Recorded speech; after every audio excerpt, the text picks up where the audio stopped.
Welcome to the module on conflict resolution. Take a moment to read this quote defining conflict. This quote does a great job of talking about conflict in a simplistic way, as well as allows its readers to conceptualize conflict in a new way surrounding incompatibility.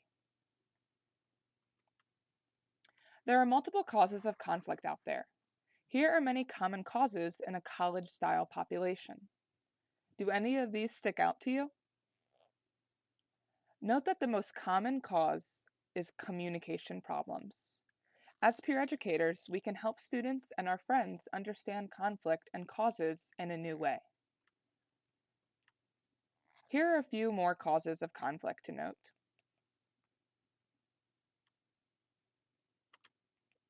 As peer educators, it is important to be aware of the conflict resolution strategies.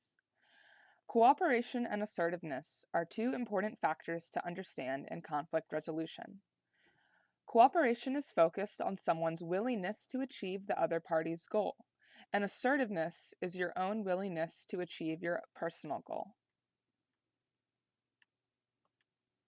Here is a visual to help understand conflict resolution strategies. Take a few seconds and read over this chart. Note that collaboration is bolded. This is the goal for utilizing effective levels of both assertiveness and cooperation. Not using enough cooperation leads to things like avoidance and competition. On the other hand, too much cooperation can lead to accommodating others and potentially sacrificing your own needs and goals. Helping your peers understand the differences between cooperation and assertiveness and how they play a role in conflict management is a vital role as a peer educator. Next, we will discuss collaborative strategies. Collaboration strategies include self-monitor and cope with distress, communication pointers, and when communication breaks down, consult. Here are signs of distress in individuals.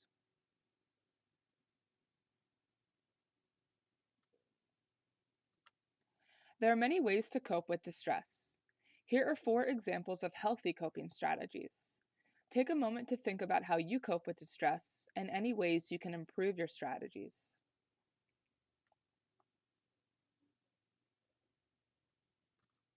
Understanding collaborative communication strategies can be very useful not only as a peer educator, but also in any other role you have in your life.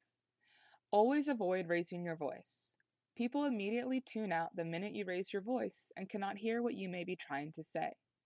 Showing respect is always the goal with collaborative communication.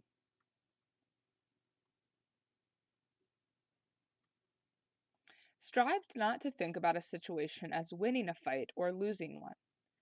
Open-ended questions are questions that facilitate replies that go into more information, not just a simple yes or no. This question style is useful to gain a better understanding of the other party's information. Paraphrasing also helps with collaborative communication. People want to be heard and understood. Blaming gets people nowhere. Avoid using you statements in conflicts. Strive to focus on the here and now in the conflict, since rehashing the past really just adds fuel to the fire, and some people can get defensive if you did not bring up a conflict from the past, but are now blaming them for it.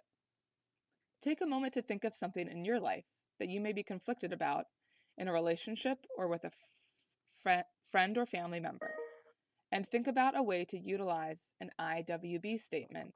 I, when, because. Look at the example here if needed.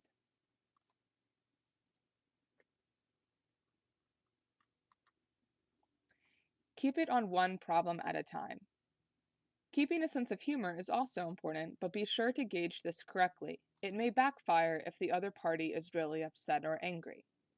Understanding effective communication strategies are useful as a peer educator. Being able to inform others about some of these skills is very important in your role. Modeling these with friends and family members is also very useful. Some of the best learning can come from your model. If you feel like you are trying your best but collaborative communication is still failing, it is okay to take a time out from the situation. Here are some more tips for you if communication is failing. Take a moment and read over them.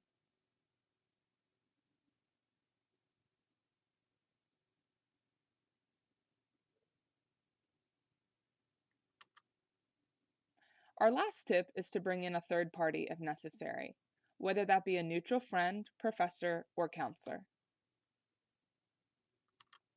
Lastly, here is another reminder about the Counseling Center and all the services offered. If you have any additional questions about this module, please reach out to your group supervisors.